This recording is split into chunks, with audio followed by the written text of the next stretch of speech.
Hello, Cleantechers. We are thrilled to bring you the first ever quarterly roundtable of Cleantech investors.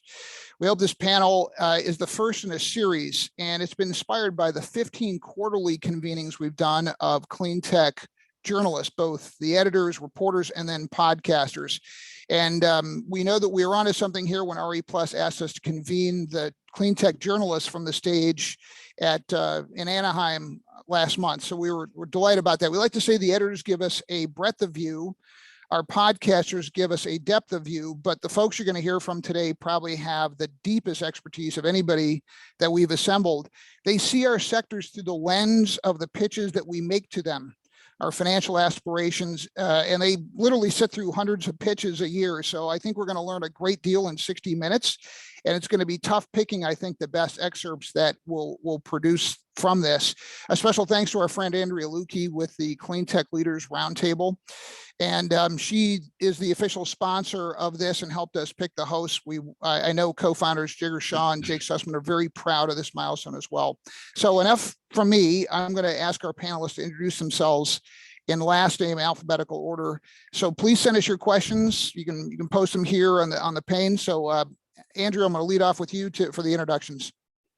Great. Thanks so much for having me. I'm Andrew Beebe with Obvious Ventures. I lead our sustainable systems practice. We're an 8-year-old billion-dollar-plus early-stage venture fund focused on all things world positive, finding mission-driven founders who are trying to transform trillion-dollar industries. And just briefly, before Obvious, I was a decade-plus entrepreneur in the Cleantech 1.0 era, mainly in the solar and distributed generation space. All right, Brian. Hi, I'm Brian Mitchell, and I'm the managing director of Galway Sustainable Capital. Galway is a 2-year-old specialty finance company focused on making preferred A investments in project-related activities, control assets. We sort of developed a structure around sort of the old tax equity structures where we allow companies to sort of drive to a rate of return and essentially flip the economics and the control over project finance structures. That's worked very, very well for us. I'm a longtime specialty finance entrepreneur.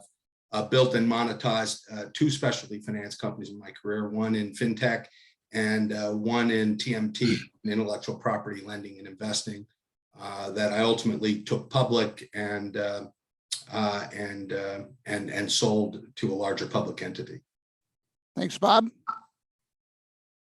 Great. Hey guys, Bob O'Connor. I co-lead Wilson Sonsini's Energy and Climate Solutions practice, which I founded in about a decade and a half ago.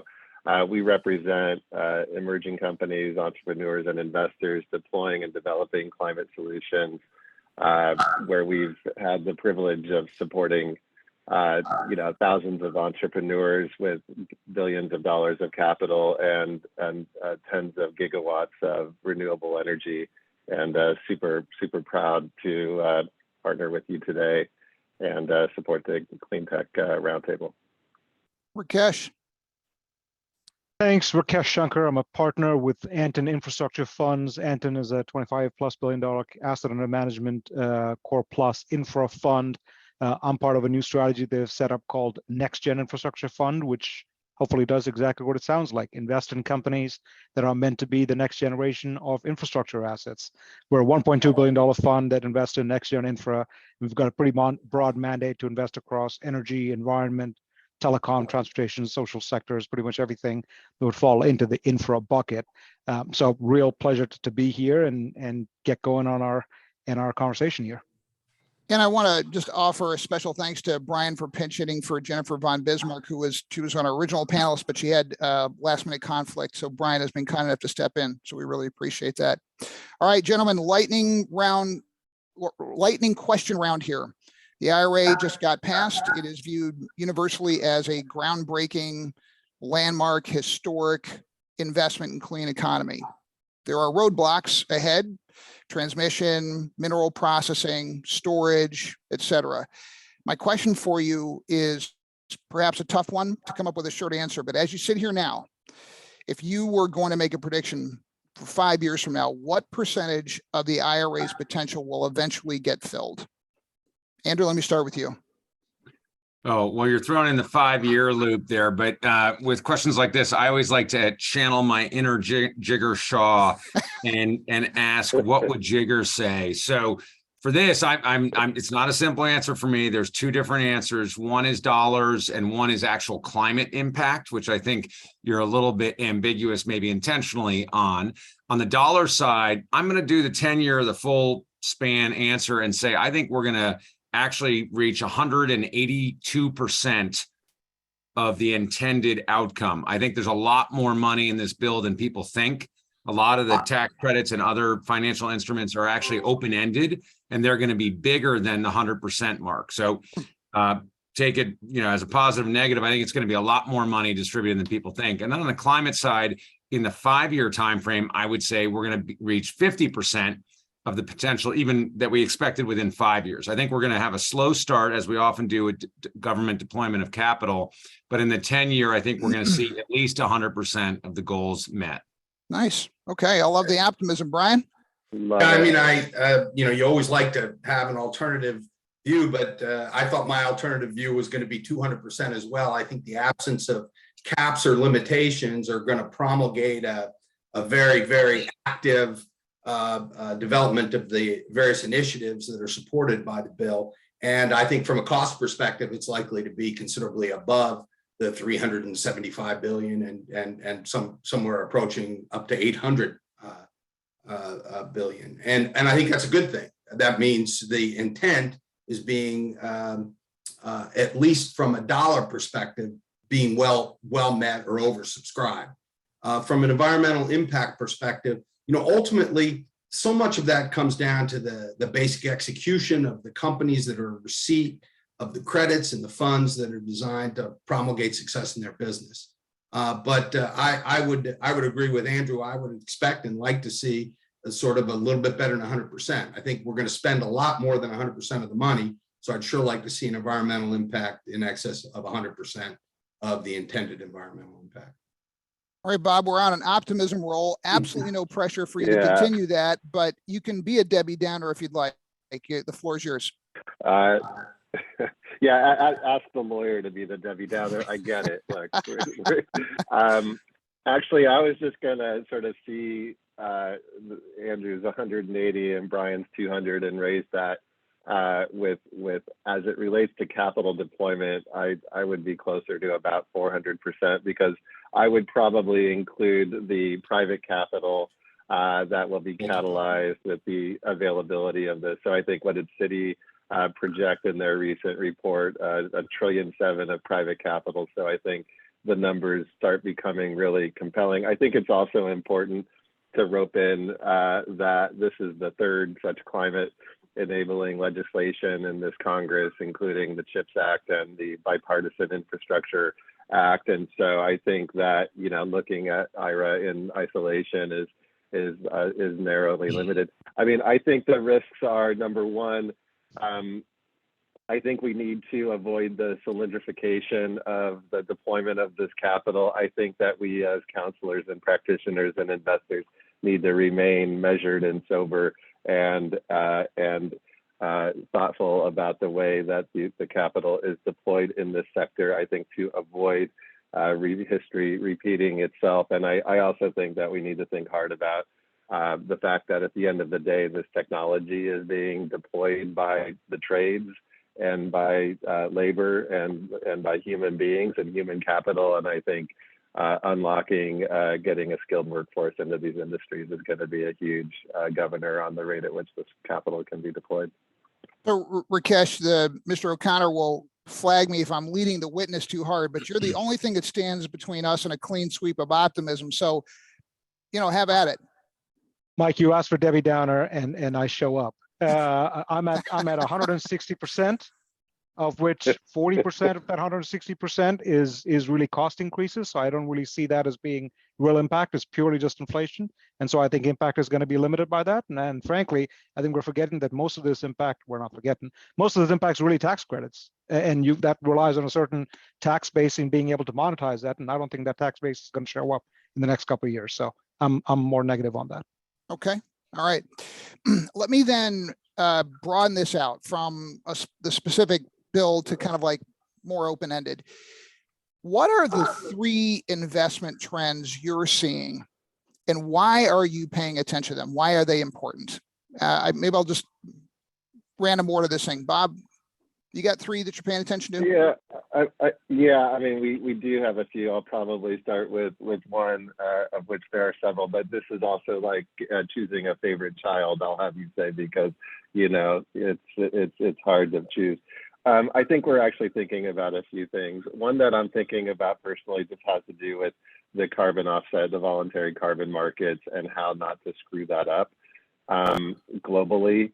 And so I like the plays in the carbon markets where you're bringing infrastructure and transparency and auditability, so that as that market emerges, that the quality and the verifiability of those future commodities will be sustainable. And so I think the companies that are really enabling that to occur, I think are really interesting to me. I'll pause there and let others jump in. All right, Debbie Downer, otherwise known as Rakesh. I'm actually very interested. We've talked about this for a while across the clean energy sector, and all of us have thought about it, which is really this phenomenon of cord cutting, right? The utilities have been worried about it for a long time. Anyone that supplies power at a big scale has been worried about it for a long time, but they've had their backside saved by low interest rates and low gas prices. So now you're in a world where you've got extremely high gas prices, you know, unbelievable interest rates, and inflation going through the roof.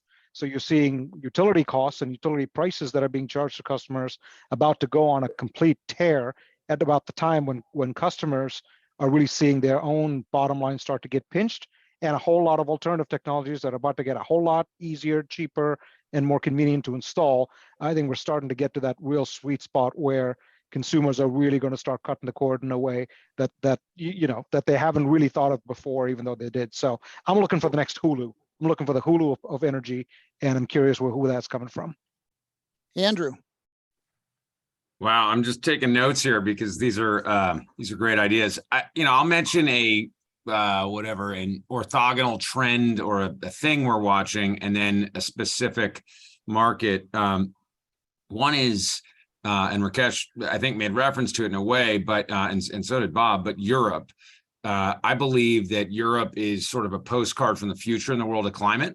Consumer behavior is very different there when it comes to climate. I'm not sure that will ever translate to the US, but regulatorily and from a mindset standpoint, and even politically, I think they are just a couple of years ahead of where we are. They've been that way for a while, and I think we're playing catch up, which is rare for the US and Europe and a lot of these global trends. So I think we can learn a lot by watching what's going on over there. Certainly, Uncle Vlad has done some things on the market side to Europe that are really compounding a lot of those concerns about cord cutting or gas or whatever. So I think that's one really interesting thing to watch. On the more direct technology or sector area, I'm spending a lot of time looking at the nuclear industry and what's happening on the fission and fusion side. We haven't made any investments there, and I don't know if we will, but I think there's something happening from a U.S. mindset potential change in the way that we think about that sector and the way we try to support it and scale it. Brian.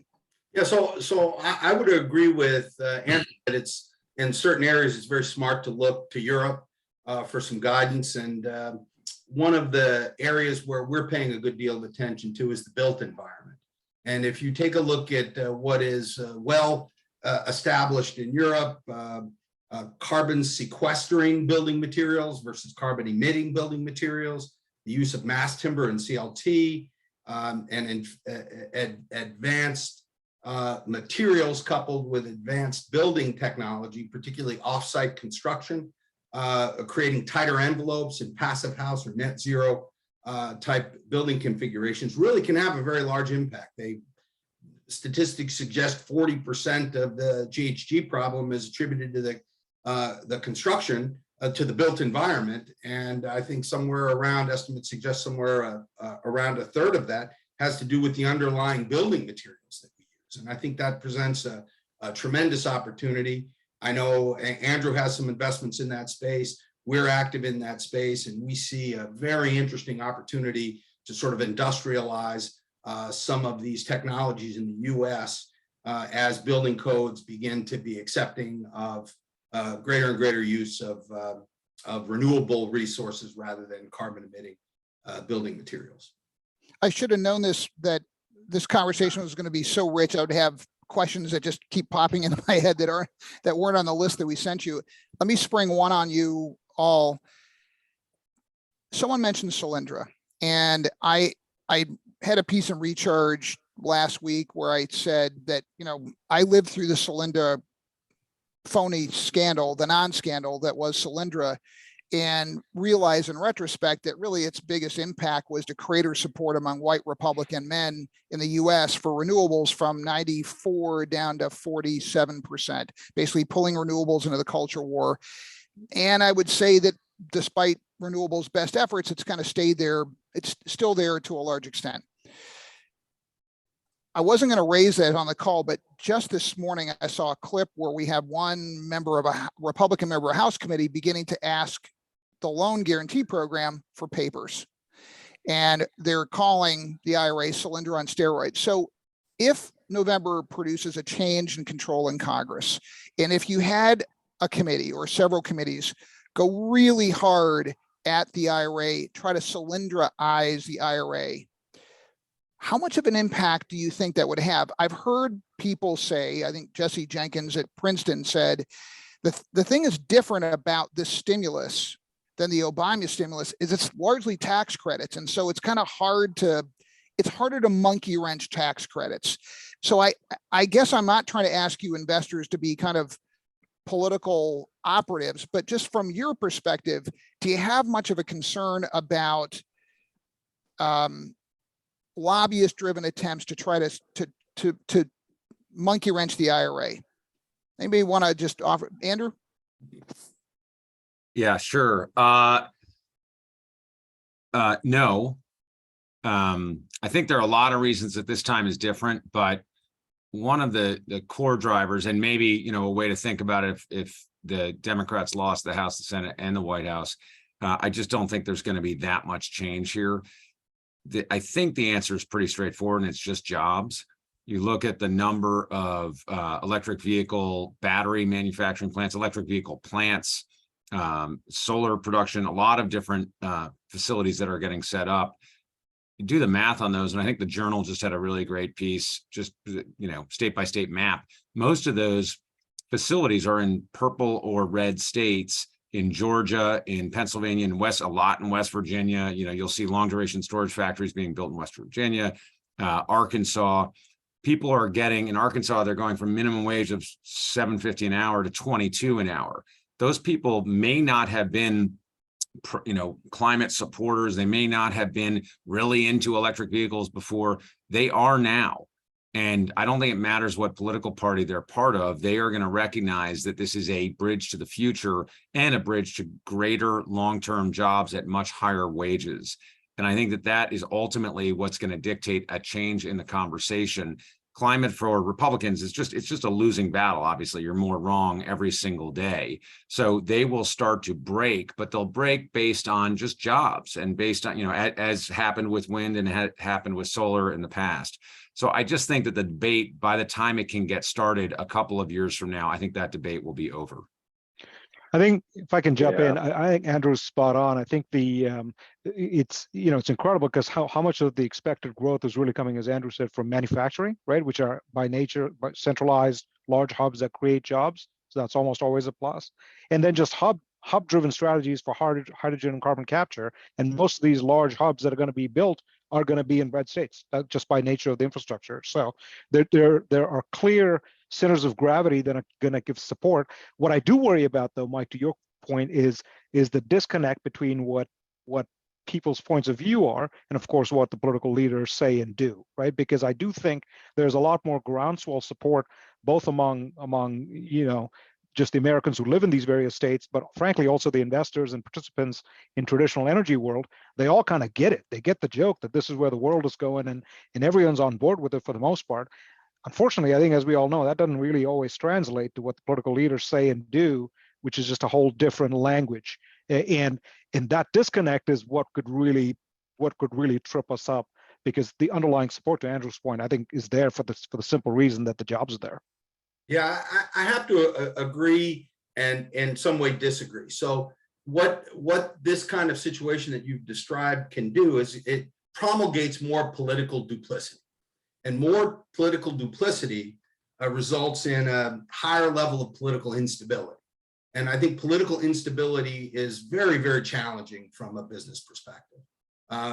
Most investors, most business people like to kind of go, okay, at a company level or an industry sector level, what the government does at any given time may or may not affect you. If it affects you, it affects you on the margin. And I think in the case of this particular act, it's a meaningful impact on the margin that can drive investment and drive private sector investment as well. And when you do that in the face of increasing political instability, you also have underlying characteristics like interest rates and cost of capital go up, which does sort of suck money out of a productive framework into sort of an extra cost framework. And I think, Rakesh, you referenced that in one of your earlier answers. You felt a lot of the economics going to get sucked up in inflationary cost increases, and I would include the risk of increasing interest rates and increasing capital costs, which suck up some of the economic vitality related to this. And I think political duplicity, which we are going to run into, I think people are going to try, certainly in the first 5 years. I think, to your point, Andrew, sort of first things get started a little slower, then it starts rolling and you're rolling downhill and it runs a little smoother. I think there's going to be a lot of fits and starts as it relates to the early stage political football and duplicity associated with that. Okay, thanks. All right. Yeah. Oh, Bob, do you want anything? No, I mean, I think it would just be piling into what they said. I think the thought that I had about this is, first of all, the democratization of the technologies that are enabled and covered by the bill, I think, allows for greater political, participation in this law across the political spectrum and geographically. This isn't just about solar panels on rooftops in high energy price regions and predominantly blue states. I think that the spectrum of the technologies, including green hydrogen, ammonia, et cetera, are enable that. Also, I think it's just an incredibly thoughtful act that does offer job creation and opportunities and across the different regions of the country. But more importantly, I think that what this act has done in this current environment is sort of catalyze this sort of paradigm shift as climate as risk mitigation to climate as opportunity. And I think we're mainstreaming that perspective. I think, whether it's millennials or their parents, I think that we're, and or the companies that they work for, I think more and more we're seeing folks embrace this idea of climate as opportunity versus climate as risk mitigation. And I think that's going to create some an environment where some of this political impediments could be harder to throw up. Let me ask you all about SPACs. Climate tech reporting tends to go in trends, and there was a period of time when trade media couldn't get enough about SPACs. Where are they now? Have they outlived their usefulness? Maybe they're never that useful, overhyped. Just want to know what you gentlemen thought about SPACs. What's a SPAC? Okay, on the next question. Look, I think any fundraising vehicle goes through fits and starts, and I think the what has most recently occurred as it relates to SPACs is a classic example of sort of capitalism, the pendulum of capitalism swinging too far, and that sort of capital formation framework is very, very common. We've seen bust and boom in telecom and internet and fiber capacity, and always there's the ability to sort of innovate off of that excess. And I think the burning people on SPACs is not easy, but and it's not easy to recover from. But you did have a bunch of investors invest in SPACs that previously would have never invested in SPACs. And so the mindset of it as a viable investment product, I think, shifted dramatically through this cycle. And while it doesn't look good now, I think memories are short, and it is a good way to form fast-moving capital. That's maybe a bit contrarian to the general view of everybody with burned hands, but were you going to say something? Guys on the panel, so I've kind of seen it happen in a number of iterations. Rakesh, I think something tells me you got something to say about SPACs. I do. I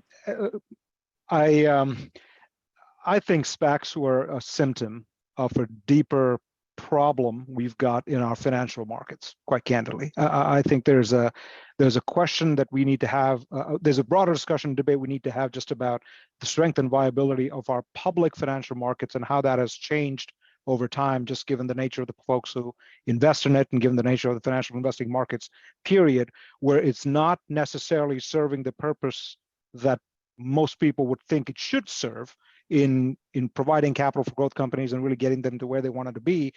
We are seeing, fortunately, by virtue of a lot of my peers here, private capital coming in and stepping in to do that role for them. But that, all of that hides a broader issue that exists in the public market, which has now become a lot more concentrated and focused, and we can have a whole separate discussion around that. I think SPACs were these weird blip that in many ways just kind of highlighted some of these structural imbalances that our economic system is going through between private capital and public capital, that has now crawled back under the rock it came from, but doesn't take away the broader issues that we've got around addressing what is the right source of capital for certain companies and certain investment markets. And I suspect rising interest rates and changes in inflation will actually end up sorting a lot of that out, because some of that was created by some of these bumps in liquidity that we've seen. But I think that's an open debate that I'm not quite sure what form it's going to manifest itself in over the next couple of years as the follow-on effects of the SPAC boom bust, as well as the broader issue with capital markets, filters through. Were SPACs a fad that didn't really have a legitimate purpose, or did they just outgrow their legitimate purpose and they might get used down the line? No, SPACs have been around for decades, right? And from a historical perspective, 2021 was a complete aberration. Late 2020 through the first half of 2021 was a total aberration. SPACs, in my view, have a role to play for capital formation, but it won't bear a family resemblance to what 2021 looked like. In other words, first of all, the pipe market isn't there. So the SPACs that we think can get done in the future are more likely to be supported by strategics and other non sort of traditional pipe investors, or really no concurrent private investment than what we saw in 2021. Secondly, there was a certain arbitrage, and this goes to what Rakesh was getting at in the capital markets, where there was a regulatorily less burdensome process for capital formation using a SPAC than there was in a traditional approach to the capital markets through an IPO. And that arbitrage, that door is closing, or has closed, in that the SEC and practitioners alike are now essentially prosecuting SPAC transactions with a relatively even playing field as between SPACs and traditional IPOs. So in that sense, that 2021 should be in our rearview mirror. But as a financial product, I think it has a role to play for teams to come together and source opportunities for investors on a blind pool basis. And I think that I think it's going to bear a stronger resemblance to what we saw prior to 2020 than what we saw last year. Let me take you back to something that I think Rakesh touched on, which is the macro changes that are emerging in the economy and what that's going to mean for your world of clean economy investing. How are things going to be different 6 months from now or a year from now than they are today, just in the macro conditions and what that means to the environment? Rates are going to be higher. Maybe can I build on your question, Mike? I guess maybe a Please. question: how many folks here think we are in a recession, are going to be in a recession in the next 12 months?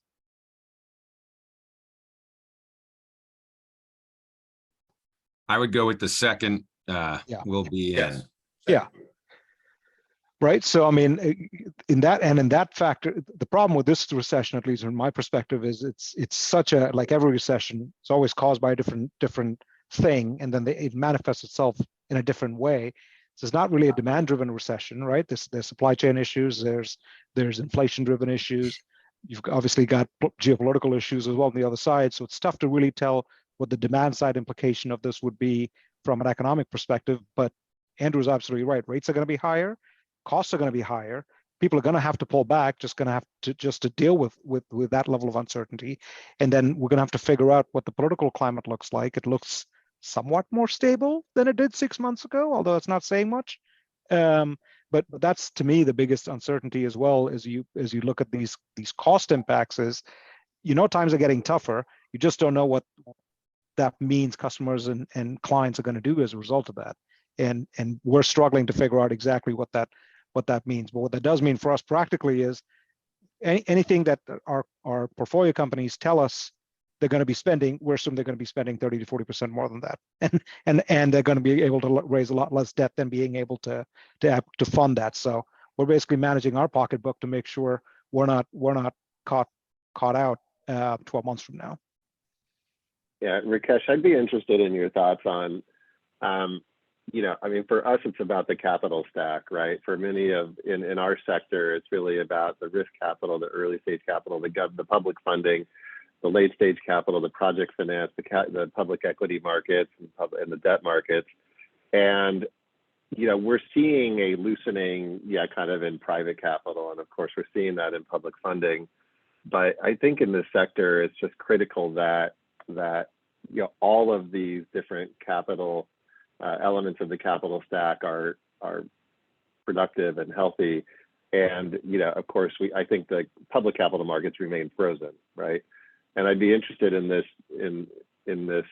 view of that, on how deployment of capital into climate will be impacted by that. Will we see the venture audience continue to loosen the purse strings, or will we sort of see a more deliberate or cautious, approach to putting money out the door?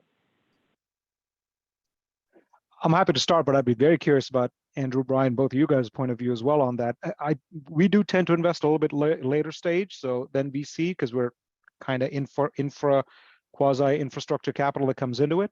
But Bob, to your point, I think the way we're thinking about it is we're not counting on credit showing up and debt showing up. Obviously, there's a lot of private credit funds and private debt out there that can do this. We're assuming that we're going to have to over-equitize a lot of the things that we're doing up front, and then hopefully, monetize some of it down the road once the businesses get to a certain stage and markets start to stabilize a little bit, and once it's a little bit more clear where that capital is coming from. But from my perspective, looking in, I haven't really seen that much of a change in behavior among venture investors and energy tech investors coming into the space. So I don't feel like that capital is drawn back. But Andrew, Brian, I'd be curious what you guys think. Yeah, Rakesh, as you said, all recessions are unique in their own way, and this potential pending one, obviously has this countervailing issue of record low unemployment sliding into a recession. It's a very strange kind of thing to square. I think we can you can look at climate in a similar fashion, which is climate doesn't go on a recession. The climate change continues and the climate crisis becomes more acute by the day.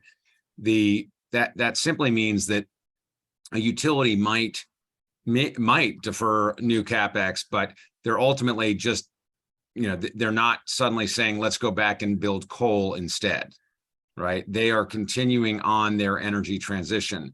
I believe new car purchasers are typically also saying, if they were looking at an EV, they were looking at it from a cost basis. They're still trying to say, how can I get myself into an EV? Because either I'm worried about the residual of my ICE vehicle, or I just want to do this from a climate standpoint, or possibly it's going to save me money because of the incentives.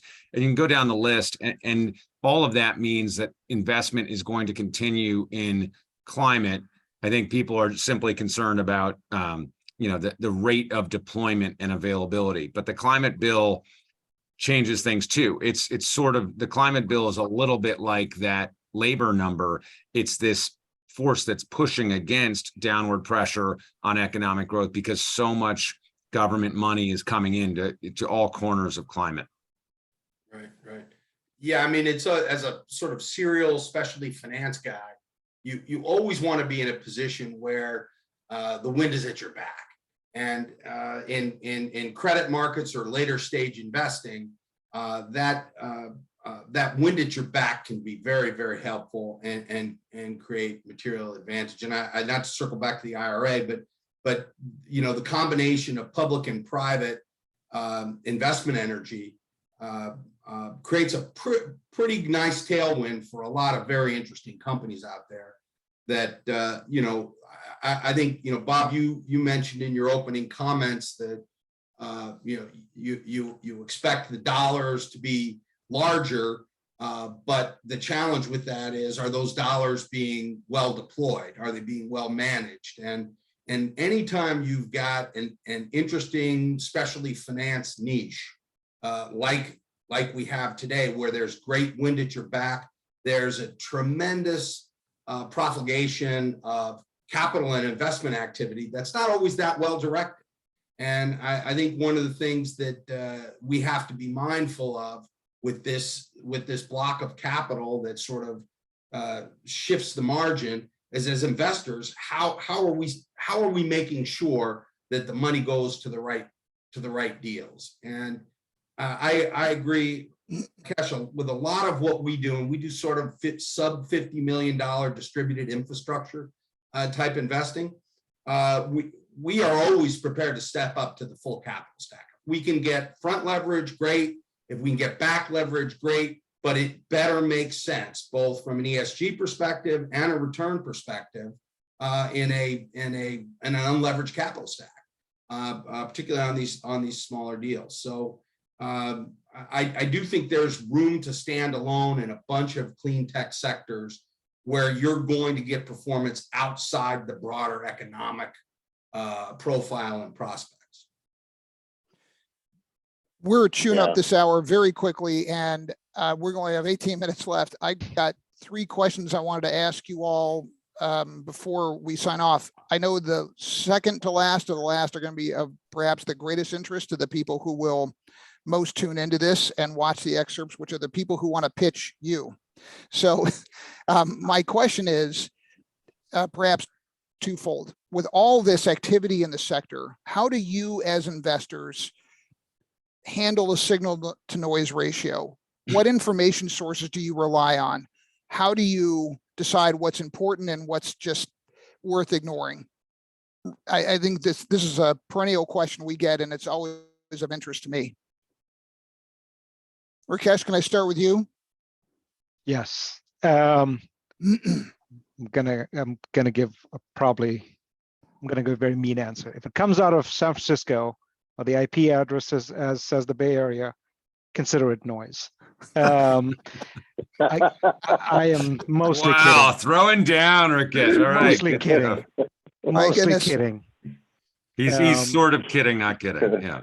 Mostly kidding, but no, I think a big part of it is really is honestly a big part of it for me is talking to peers, talking to people, because people just have such a different point of view on a lot of these things. I think over time, hopefully you build a network of folks you trust who, even if you think of it in a different way or approach the problem differently, at least you trust their judgment around how they've thought about a certain sector or a certain investment, because there are, in my view, a lot of tourists in our sector, and there are going to be a lot more tourists in our sector, given everything that we've seen, and folks who, I think everyone around this call was around for Solyndra, so knows that as a verb. A lot of people don't, right? And so watching out for the tourists is sort of what I look for. Andrew? I agree. I feel, or Brian, go ahead.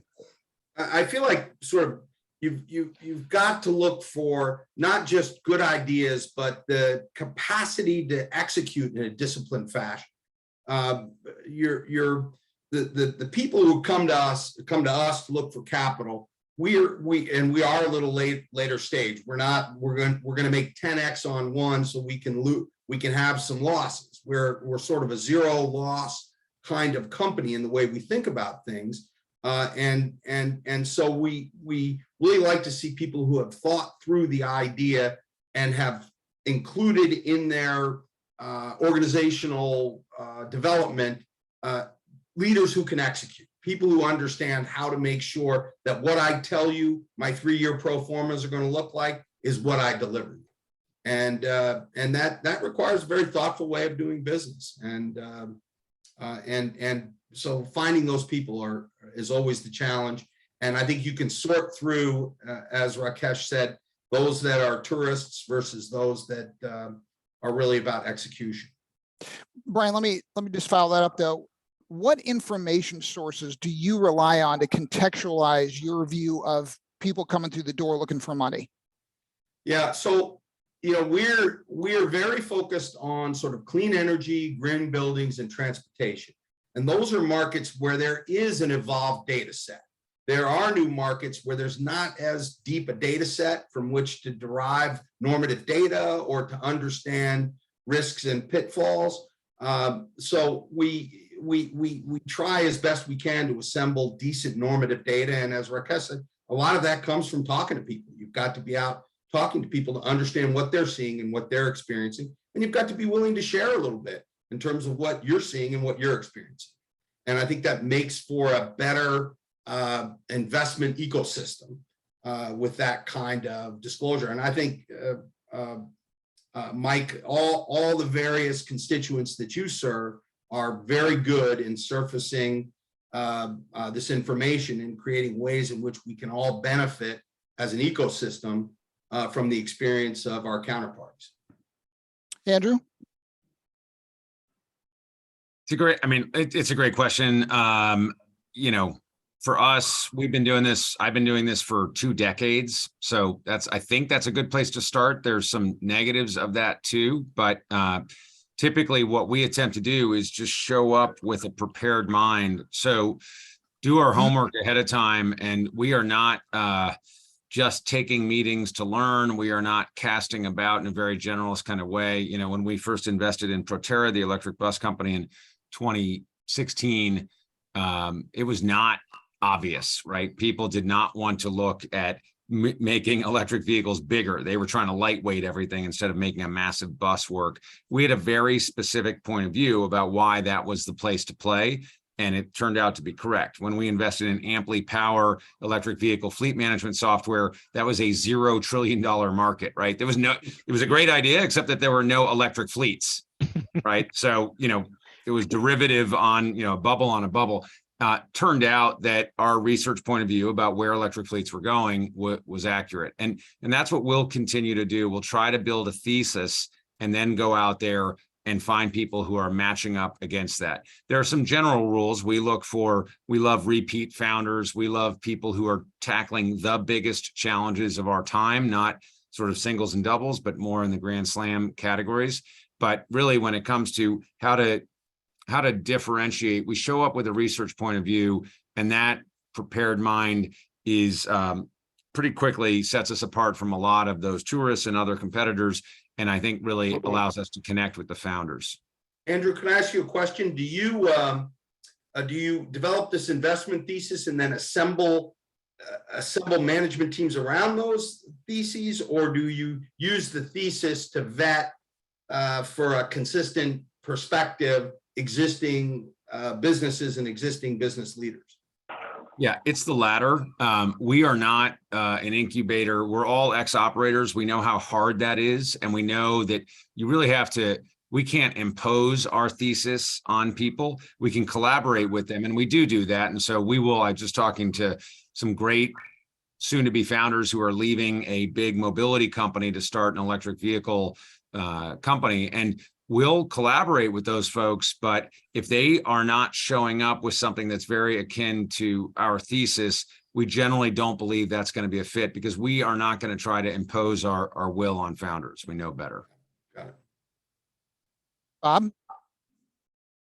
Yeah, no, I mean, it's actually a really interesting question, because I think we're all feeling that sense of so much coming at us, and it is really a challenge. I think you've got three great answers. I think from our perspective, these markets splinter and evolve, and as the market opportunity grows, and I just think it requires a certain degree of focus on the themes that are most important to you, or that you think are the most promising. I think you just heard Andrew. I think they, more than perhaps anyone I see in the market, really are skillful in developing a theme and investing into it. And I think for us, I think there's also this element of pattern recognition. Having been at this, I think we benefit, I think, to a certain extent from the lessons of the past, 15 to 20 years in the sector.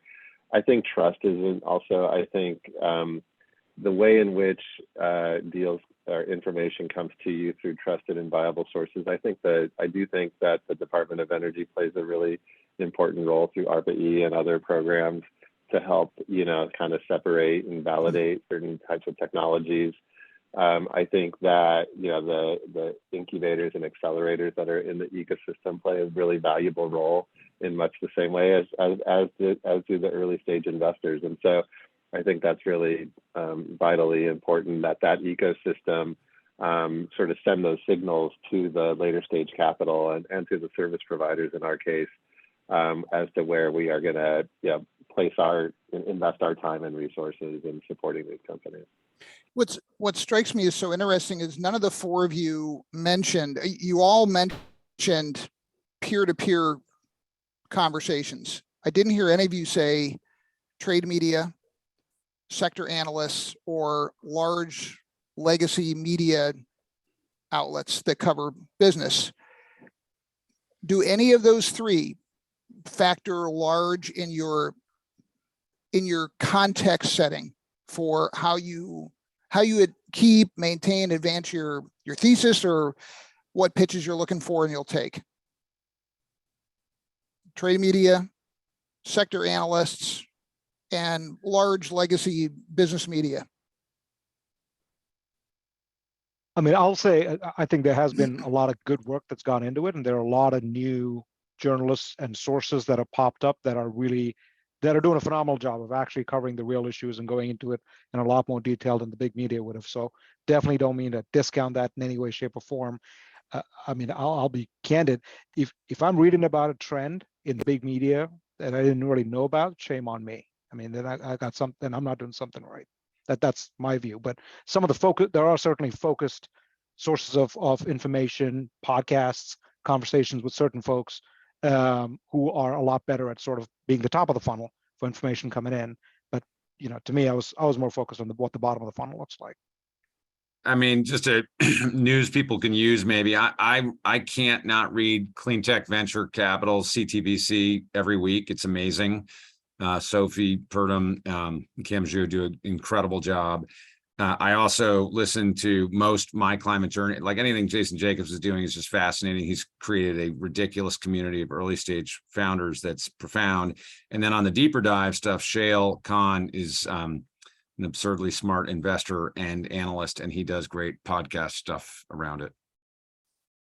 Yeah, really great point.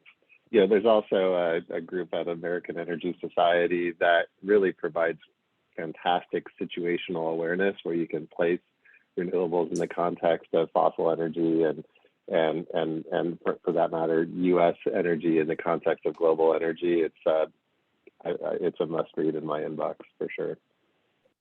All right, Brian, last word on that before we go to the last question. Yeah, I would say, so I do a lot of work in the built environment, and I think there's tremendous thought leadership and existing infrastructure in that space. You think of ULI, they do a terrific job. Grease, there's various spots in that environment that are trusted sources that have been providing good information for a long time in a solid and systematic way. And as things evolve, you look to those spots for both thought leadership and perspective, and tracking that information and that thought leadership and helping to identify and substantiate trends and thoughts and theses around your own investment activity. All right, last question. Potential portfolio companies who are thinking about coming to you or people like you, what tips do you want to give them to set them up for success with you or people like you? So they could be particular about you and your preferences, or just things you've heard from peers over the years, the do's and don'ts. All right, Rakesh, I'm gonna start with you. I'm probably have the least investment experience of this crew because I'm still relatively new to it, but I'm happy to go first with my shallow experience. To me, the bigger thing is I think sometimes for entrepreneurs who are pitching investment ideas and companies, it's hard to really tell what the objectives are and what the nature of investment vehicle is. And there's no shame, frankly, I think, in asking what is it that you look to do and what are the types of investments that you would want to do before you pitch your story and your idea, because frankly, that'll save everybody a ton of time. Because when you're talking to an investor, in my point of view, very few investors right out front will be like, yeah, no, you're not for me, and walk away. They'll always want to listen. They'll always want to talk some more. But there are certain investors that work for certain types of companies, right? You may be looking for venture capital, you may be looking for structured capital, you may be looking for infra capital. Each of us has a different set of objectives that really matters to us in terms of what we can do. It's really hard sometimes for companies to figure that out. So to me, my advice would just be ask us what works for us, and we'll tell you for the most part to be efficient about it. And you know what? Sometimes we're not the right house, but fortunately, most of us do have friends who might be, and we can certainly guide you that way. Yeah, and Andrew mentioned before this concept of we don't want to compel our vision on our companies. We want to be synced, and I think Rakesh, your point on front end syncing is really important. What do we look for? What do you offer? Are those things in sync? And then, sort of starting at that high level and consistently touching to make sure as you're sort of moving through the process that you continue to be in sync. And ultimately, I think as you think about, we're a long-term investor, so we are really looking to find early sync up, and we're looking to evolve together rather than impose either our portfolio companies imposing of their will on us for whatever weakness we might have had in our structure to begin with, or for us to compel our will on a portfolio company that's reticent to follow that track. And I think that alignment, I would tell anybody seeking capital to make sure they have not just that the person has capital and is willing to invest, but are we aligned in what we're trying to accomplish? Bob and Andrew? Y'all are too polite. I'm happy to jump in. All right. Look, I mean, I think my view is that, we've been discussing the market opportunity surrounding climate solutions, climate tech, but at the end of the day, particularly, really up and down the capital stack, and particularly in early stage venture, it's as much about the team as it is about the opportunity, Lord knows. And, from our perspective, we're always guiding those that we support, to recognize that the credibility, like deals do not die over a missed quarter or a delayed milestone. They die about the way the management team handles them. It's really, so I think just recognize going into all of these meetings that credibility and trust are what, frankly, the venture and early stage, company building community is built upon. It's implicit in the documents that form the foundation of those relationships, and it's critical to navigating and recognizing that early and often, I think is vital. Andrew, last word. Okay, I'm going to get really tactical for everybody because my answers are colored by 20 years of being a venture-backed founder myself, where I was raising money and in their shoes. And I'm going to do a couple of things. Here are my cheat codes for everybody. One, reference really matters. Who you came to, who introduced you to us really matters a lot. Two, sending the deck ahead of time, if you can, is very, very helpful. Three, explaining the why and the team is critically important. And then four, just know that, we look at 1,800 deals last year, we did 12. There's a lot of rejection, and a lot of that really isn't fair either. And in a lot of cases, it's not you, it's the firm. It's the firm not having the match, like Rakesh referred to. It's a lot of reasons that it might not fit. So you just have to push past that. And that's part of building the thick skin of being a founder. Great.